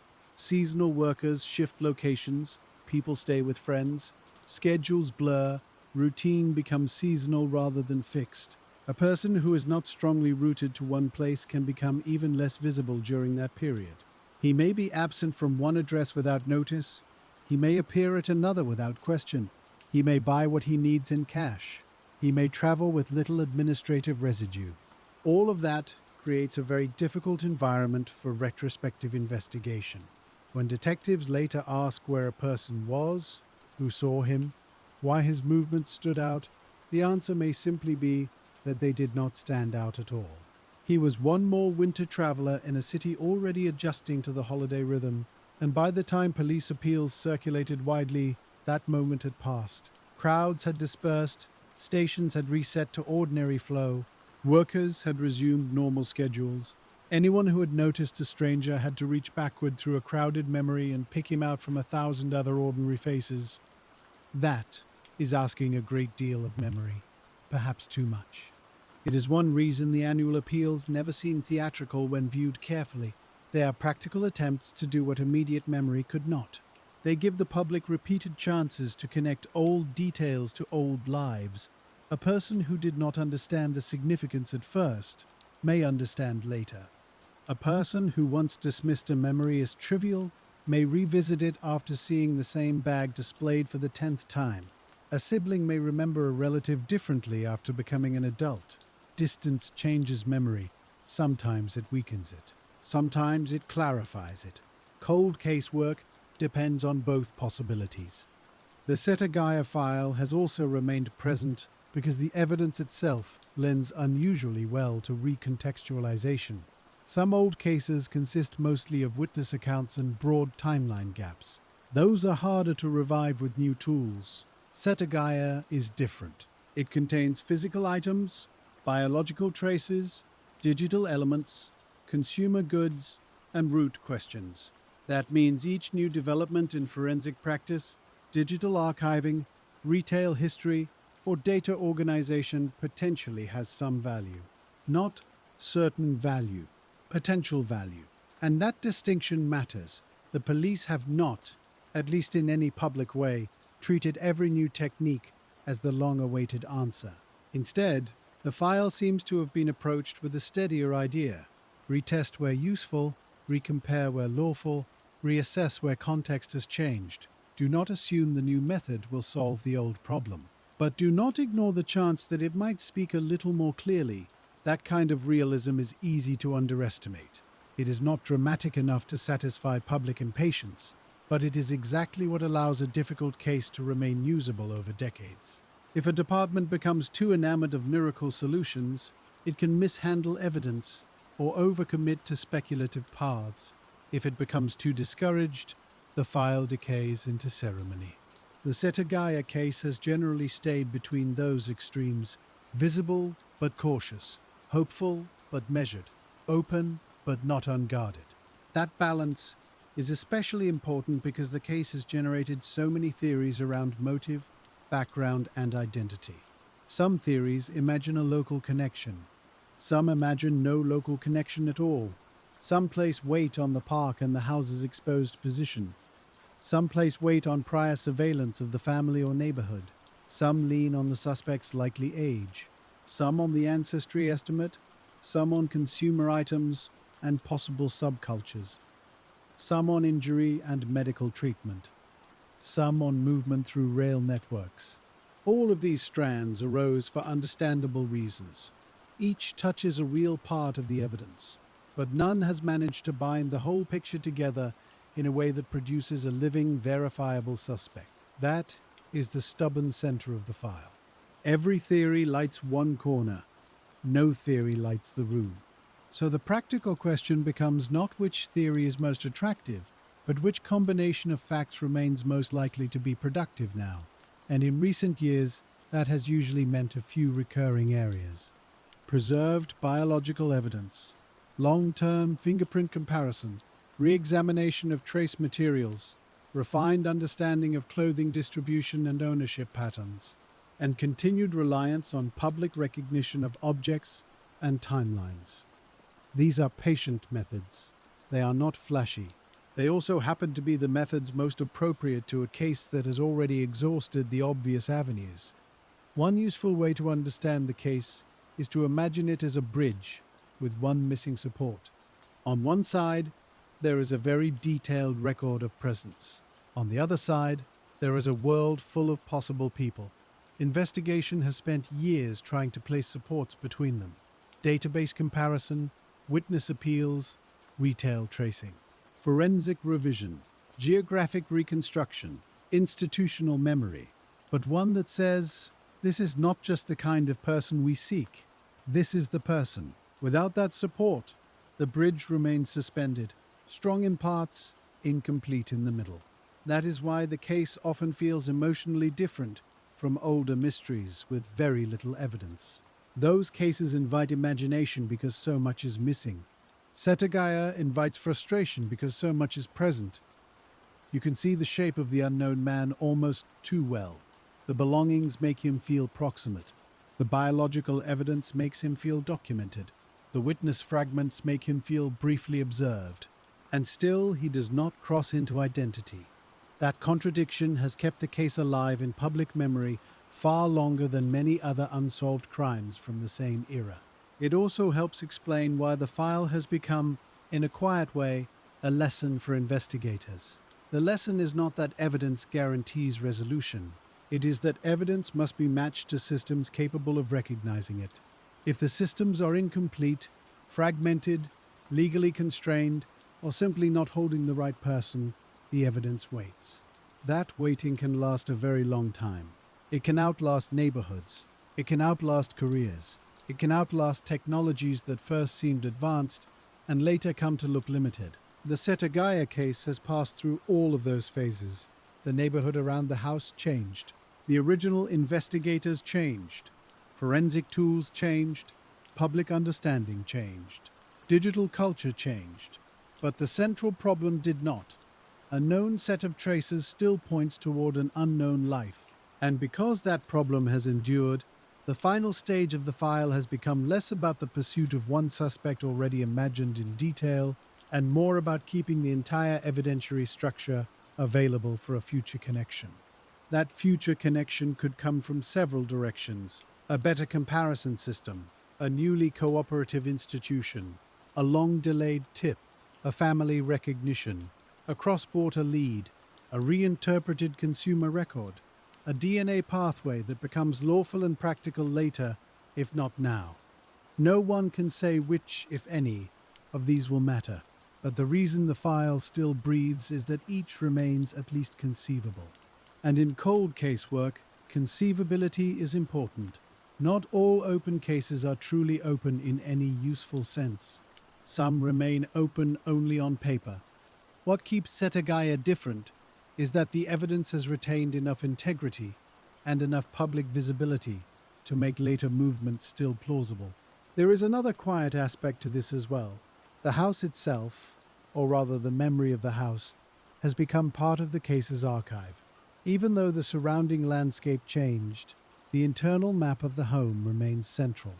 The stairs, the rooms, the computer, the kitchen, the bathroom, the points of entry and movement. Investigators have had to preserve that domestic geometry in reports, photographs, and diagrams because the geometry tells a story about behavior, not motive exactly, but behavior. How the intruder moved, where he paused, what he used, what he touched, what he ignored. Behavioral interpretation can be overdone in some cases. But in Setagaya, behavior mattered because the intruder did not leave immediately. That single feature keeps making the file feel intimate. He remained in a family home long enough to create a sequence rather than a single event. A sequence can be studied. A sequence can suggest comfort, disorientation, fatigue, indifference, opportunism, or something more complicated. Yet again, though, sequence is not identity. It gives tone. It gives possibility. It sharpens the sense of a person moving through rooms. But it still does not say who he was when he stepped back into the city. And that returns us to the central theme of the case. A person can be highly legible in one place and almost unreadable in another. Inside the house, the suspect left a legible record. Outside the house, Tokyo absorbed him. That contrast may be the cleanest explanation for the case's long unresolved life. The scene was unusually rich. The city was unusually able to erase social trace. When those two realities met, the file became dense but unsolved. You can feel detectives grappling with this in the way the case has been publicly framed over time. They do not speak as if nothing is known. They speak as if much is known and one thing is missing. That one thing is the final attachment between evidence and name. In legal terms, that attachment is everything. Without it, the evidence cannot complete its journey. And because the case remains open, the city continues to carry a peculiar memory of it. Not only memory of the family, though that is the moral center. Also, memory of the unknown man as an absence of identity. He left behind enough to be studied, enough to be displayed, enough to be reanalyzed, but not enough to stand up in a court file under a real name. That is a hard kind of absence to live with. It feels less like emptiness than like delay without end. Still, the file keeps being tended, and that tending matters because old cases often fail quietly, not with dramatic closure, but with gradual neglect. A label fades. A sample is stored poorly. A tip log becomes harder to search. An exclusion is not documented clearly. A witness dies before being re-interviewed. A company archive is lost. A redevelopment changes an area before it is fully modeled. These are the ordinary ways that investigations lose their future usefulness. Setagaya has resisted many of them precisely because it became such a prominent unresolved case. Attention can be a burden, but it can also preserve. Public attention helped keep the evidence and the appeals active. Institutional attention helped preserve the file's internal discipline. Together, those forces gave the case a longer life than many unsolved investigations ever receive. And yet, preservation is not the same as resolution. That distinction becomes sharper with every anniversary. The posters may be renewed, the reward may remain. The belongings may still be displayed in careful light. The appeals may be repeated in measured language. All of that is meaningful. None of it changes the fact that the missing name has still not arrived. There is something almost philosophical in that. An urban society can preserve astonishing detail.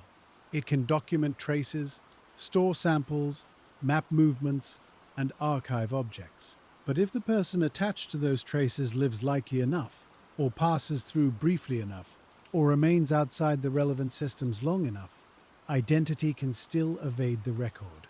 The Setagaya case sits right on that boundary between modern capability and human disappearance. Not disappearance in the dramatic sense. Disappearance into ordinary life, into rail lines, rental rooms, seasonal travel, fragmentary records, and the fading edge of memory. This is why the case has remained so compelling to investigators and the public alike. It asks a very modern question. How can someone leave so much and still remain unnamed? The answer, slowly developed over years, seems to be that naming requires more than evidence. It requires contact between evidence and recognition. And recognition depends on social structure, legal pathways, data systems, memory, timing, and plain luck. Setagaya had some of these. It did not have enough of all of them at once. That is why the file went cold. Not from lack, from imbalance. An excess of trace and a shortage of attachment. If you keep following that thought, another important point appears. Cases like this do not only test police methods, they test how a society thinks about proof. Outside the file, many people feel that the accumulated clues must already indicate a probable suspect somewhere. And perhaps they do, in a broad statistical sense. But investigation does not end at broad probability. It has to reach specific demonstrable identity. That means resisting intuitive closure. It means saying no to neat stories that fit most of the evidence but fail on a crucial point. It means declining to turn a plausible person into the person without the full bridge of proof. That discipline can feel unsatisfying. Yet it is one of the reasons the file still has integrity now. If investigators had rushed to attach the evidence to a theory too early, the case might have grown noisier, not clearer. Wrong certainty is one of the worst enemies of old investigations. It consumes public attention. It hardens rumor. It discourages better leads. Setagaya has had its share of rumor, certainly. But institutionally, the case has stayed more restrained than many famous mysteries. That restraint is part of its endurance. The city, too, has changed around the case. Tokyo, in the years after 2000, did not remain the same Tokyo that detectives first searched. Surveillance became more common. Digital life thickened, retail systems changed, transport data evolved, communication habits shifted. Neighborhoods were rebuilt. A younger generation grew up hearing about the case as something already historical. All of that means the file now occupies an unusual position. It is an old case being examined with newer expectations. People assume that a city as documented as modern Tokyo should be able to name one man from so many clues. But the clues were born in an earlier moment. Their first chance to connect has long since passed. Now the case depends on second chances. Second chances through preserved evidence. Second chances through older people remembering late. Second chances through systems that did not exist at the time. Second chances through younger officers willing to read old material carefully. That is not a small thing. Second chances are often all a cold case has. And if you imagine the file resting year after year in an evidence room or case archive, you can see how much of its future depends on people who were not there at the beginning. That transfer is always delicate. A younger detective inherits not the event itself, but its residue. Photographs instead of rooms, statements instead of voices, objects instead of motion. The art of cold casework is learning to treat residue as living material without pretending it is the same as direct experience. Setagaya, more than many cases, requires exactly that. The original scene was unusually rich. Its preservation was unusually important. Its later interpretation depends on respecting the difference between what was observed then and what is inferred now.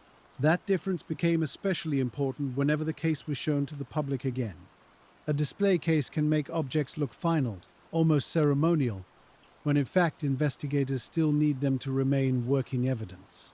The bag, the clothing, the shoes, the sketches, the typed summaries, none of them are there simply to be looked at. They are there to ask a fresh question each time. Do these things belong to someone in your memory? That repeated question is one reason the file has stayed active in a practical sense. Tokyo Metropolitan Police have continued to hold annual appeals, often near the end of December, when the date itself returns people to the calendar of the crime. The timing is deliberate. Memory is often tied to season, a winter coat, a station platform, the feeling of year-end travel. These details can come back more clearly when the air feels similar again. So the police have not relied only on abstract description. They have placed the case back into winter, back into Setagaya, back into that narrow space between the close of one year and the beginning of another. That is a patient strategy. It recognizes that people do not always remember through facts alone. Sometimes they remember through weather, through routine, through what they themselves were doing that week.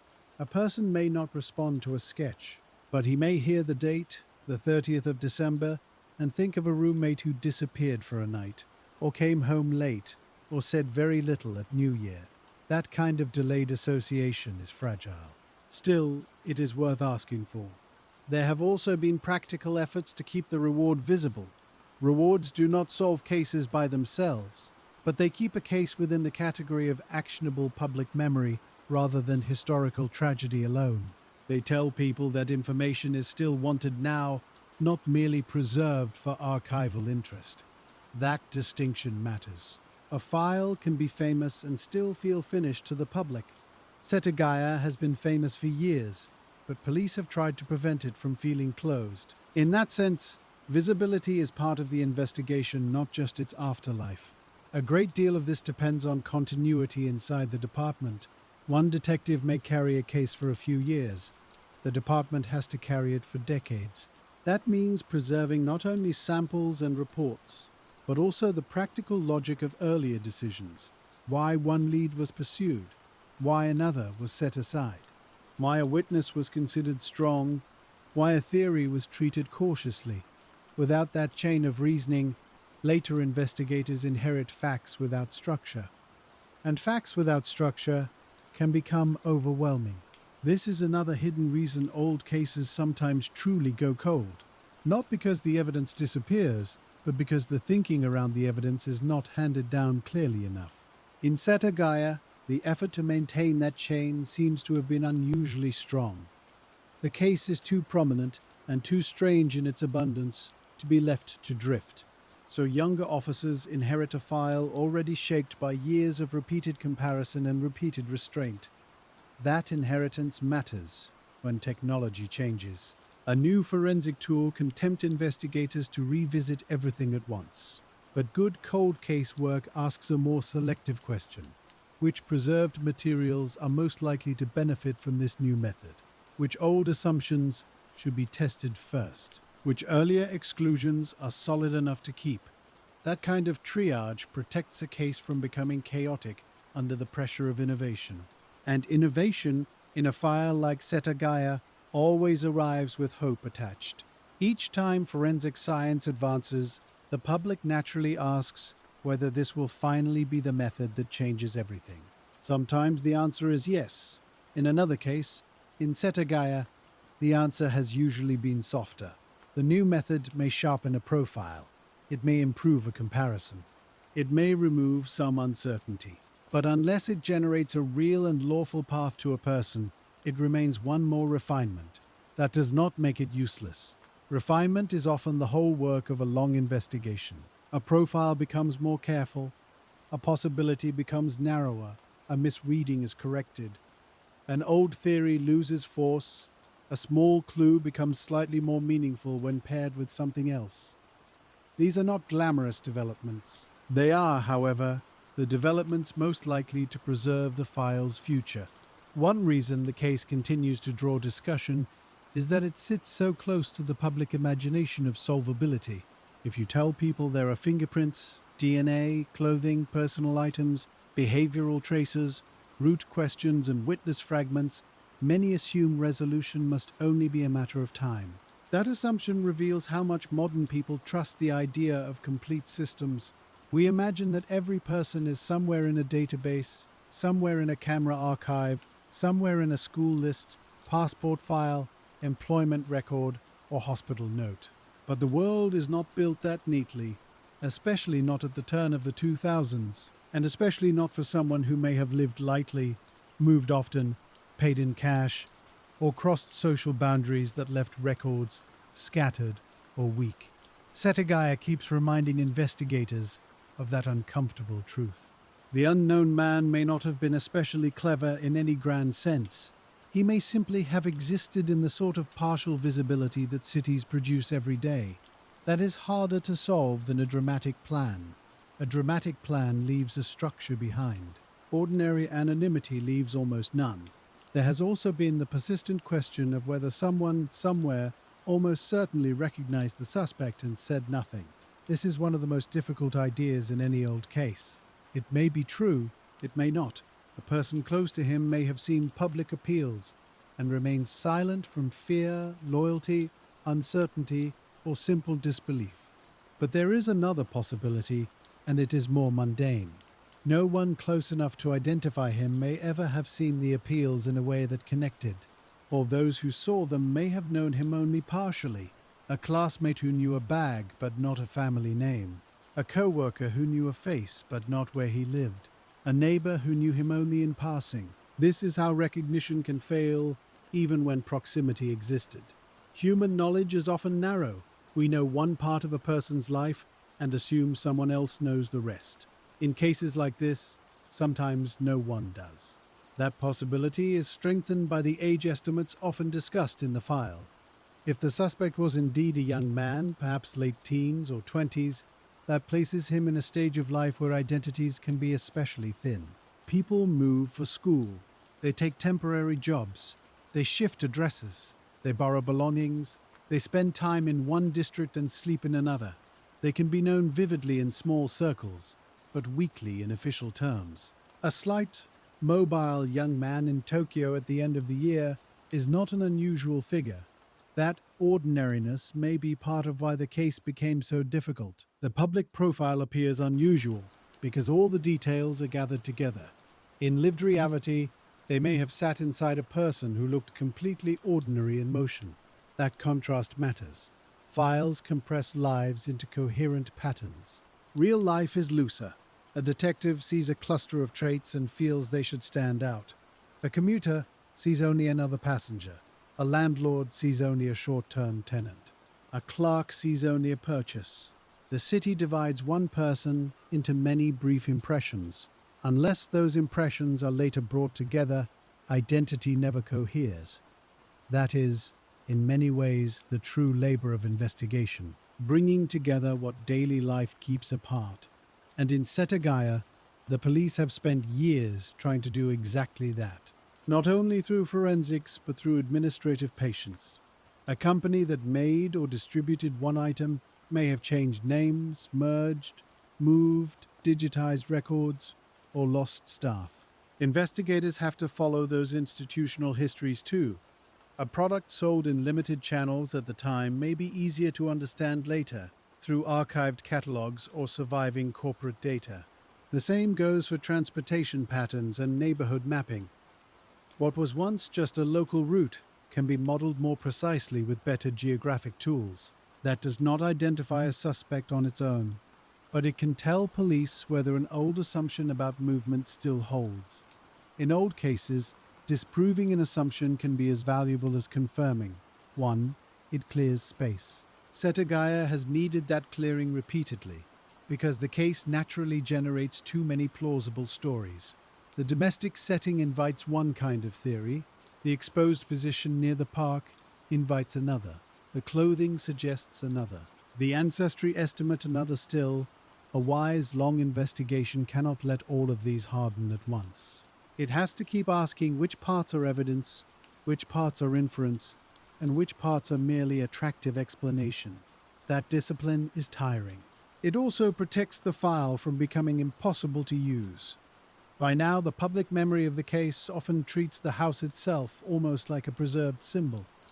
But to investigators, the value of the house lies in sequence and relation. What was where? What was touched in what order? What the route through the rooms might imply? What the use of ordinary objects might suggest about familiarity or lack of it? How long the suspect remained? How he moved after the central event? Again, this is not done to dramatize the unknown man. It is done because behavior can sometimes indicate whether a person was improvising, returning to a known plan, or simply acting with unusual calm. Those distinctions matter if police are ever presented with a plausible name. A strong suspect does not just match the biology. He should also fit the behavior. Could this person have moved in the way the scene suggests? Could he have known the area enough to enter and leave as likely reconstructed? Could his age, build, and background align with the whole pattern rather than one dramatic piece of it? This is why the file remains so resistant to simplistic solutions. It asks for a complete person, not a half-fit, not someone who only resembles the sketch, or only shares a clothing size, or only seems right by rumor. A complete person is harder to find than a compelling possibility. That is one reason the annual police materials tend to remain so concrete. They return to belongings, roots, age range, preserved facts. They avoid overcommitting to any one story of who the suspect must have been. The public sometimes wants a stronger narrative, but stronger narrative can be dangerous in an unsolved case. Once a theory settles into public consciousness, tips begin to bend toward it. People remember selectively, they reinterpret old acquaintances, they fill gaps unconsciously. A restrained police appeal does less emotional work, but more investigative good. It says, in effect, here is what we can show. If you know the missing part, bring it. Do not decorate it for us. That kind of restraint also honors the family by keeping the focus on the real work of naming rather than on spectacle. It is easy for a famous unresolved case to become a stage for endless reinterpretation. The Setagaya file has certainly attracted that, yet the official posture has remained more practical than theatrical. That matters because time itself is already a source of distortion. Every year adds articles, television segments, internet summaries, and private retellings. Details drift, nuances vanish. Probabilities become certainties in casual speech. An item once described cautiously becomes, in public memory, a definitive clue. A broad age estimate becomes an almost exact age. A trace suggesting one possible background becomes, in rumor, a fixed origin story. When that happens, the case becomes harder, not easier. Late witnesses begin remembering the popular version. Investigators have to work against memory shaped by media rather than by experience. This is one of the quiet reasons famous cold cases can be harder than obscure ones. Attention preserves them. Attention also edits them. Setagaya sits in that tension constantly. It is preserved because it is remembered. It is endangered because remembered things are often simplified. So each new generation of detectives must perform two tasks at once.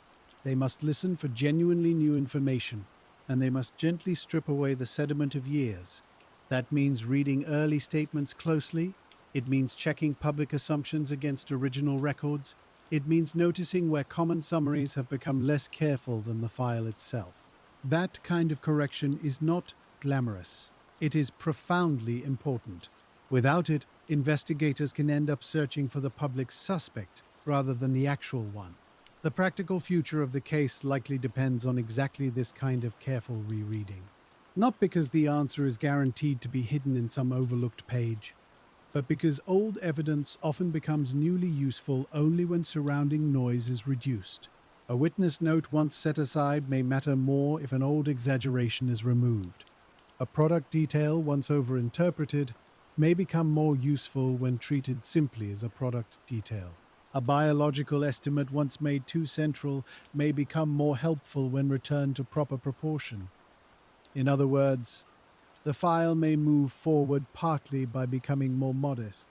That may sound strange, but many investigations improve when they become less enchanted by the idea of a single brilliant clue. Setagaya has been teaching that lesson for years. The evidence is not a treasure map. It is an arrangement of partial truths. The work is not to force them into elegance. The work is to keep them available until a real person enters the frame. That person may arrive through science, or through memory, or through institutional change, or through some quiet combination of all three. For now, the file remains in a state of prepared attention, not dormant, not solved, prepared. That preparedness can be seen in how the materials are maintained and shown. It can also be heard in the language officers use when they speak about the case. They do not speak like men chasing a rumor in the dark. They speak like custodians of a dense and difficult record. That is an important distinction. Custody is not passivity. Custody is the discipline of holding things correctly until they can be used, and so the case continues to exist in annual rhythms. Winter returns, the appeal returns, the belongings are shown again. The reward is repeated, the old neighborhood is remembered, even though parts of it have changed. The house is described again through photographs and diagrams. The unknown man is outlined again through measurements, objects, and traces. And the missing part remains the same, his name. That is what gives the file its stillness, not emptiness. Stillness, a great deal has already been done. A great deal has already been learned. The case does not wait because no one has looked. It waits because all the looking has not yet crossed the final distance. If you sit with that long enough, the case begins to feel less like a failed pursuit and more like an unfinished act of identification. Everything in the file points toward the same need. Attach this presence to a life. Find the school, the room, the job, the train habit, the family, the border crossing, the friend, the record, the old photograph, the one surviving overlap. Find the place where forensic detail meets human recognition. Until then, the evidence remains intensely personal and strangely incomplete. There is, too, a kind of burden placed on the future. Every year that passes makes some things worse. Witnesses age, memories blur. Possible suspects age as well if they are still alive. Records can disappear. Institutions change. But every year can also make some things better. Archives improve. Digitization spreads. Old organizations become easier to search. International contact may become less cumbersome. Social silence can weaken with time. Family stories can loosen. A secret kept for a decade may be kept less carefully after two. A possibility once too painful to name may become speakable later. Cold case work lives in that double movement. Loss on one side, opportunity on the other. Setagaya has endured because both have remained true. There has been erosion, there has also been preservation. And preservation has been deliberate. That is why the file still feels alive enough to revisit. Not because a breakthrough is certain, because the evidence has been kept in a condition that still allows one. In practical terms, that may be the most important accomplishment of the investigation's later years. Not solution, but readiness for solution. Readiness if a lawful genetic path opens. Readiness if a fingerprint comparison finally lands. Readiness if a cross-border inquiry gains the missing cooperation. Readiness if a person comes forward with the right memory and enough detail to be checked against the preserved record. Without readiness, chance is wasted. With readiness, chance at least has somewhere to go. That is why the case can still change, even now. Not easily, not quickly, but genuinely. And because of that, detectives have had to think not only like investigators, but like archivists of possibility. They are preserving not just what is known, they are preserving the ability of the unknown to become knowable. That is a quieter task than people often imagine. It happens in storage decisions, in catalogue entries, in annual briefings, in the refusal to overstate weak points, in the habit of checking old assumptions, in the simple act of not letting the file become ceremonial. For a case this old, that may be the whole difference between eventual identification and permanent mystery. Still, the emotional center of the matter remains simple. A family vanished from ordinary life, and the city has never been able to place the intruder back into ordinary life in return. That exchange has remained incomplete. The house gave up almost everything it could. The city did not answer with a name, and so the file keeps asking year after year whether somewhere in Tokyo, or beyond Tokyo, there is still one person who can complete that exchange. Perhaps someone who knew him only a little. Perhaps someone who knew him very well and never spoke. Perhaps an institution that once held a trace too small to matter. Perhaps a future method that can finally join what earlier methods could only describe. For now, all of those possibilities stay open at once. And that openness is not abstract.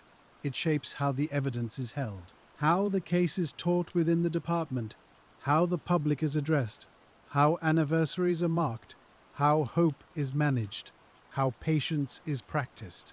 There is a kind of humility in that posture. The file does not pretend to know more than it knows. It also does not surrender what it does know. Between those two boundaries, the investigation continues, and when you look closely, that may be the clearest answer to why the case went cold without ever becoming forgotten. It cooled at the point where evidence needed recognition and did not get it. But it remained alive because the evidence never stopped deserving recognition. That is a different kind of cold file. Not abandoned, not exhausted. Simply waiting for the missing connection to enter the room. And in the years since, each renewal of the appeal has been a quiet way of holding the door open for that connection. Not wide open, just open enough. So that if the right memory, the right comparison, or the right record finally appears, the old materials are still there to meet it. That is where the case lives now, in that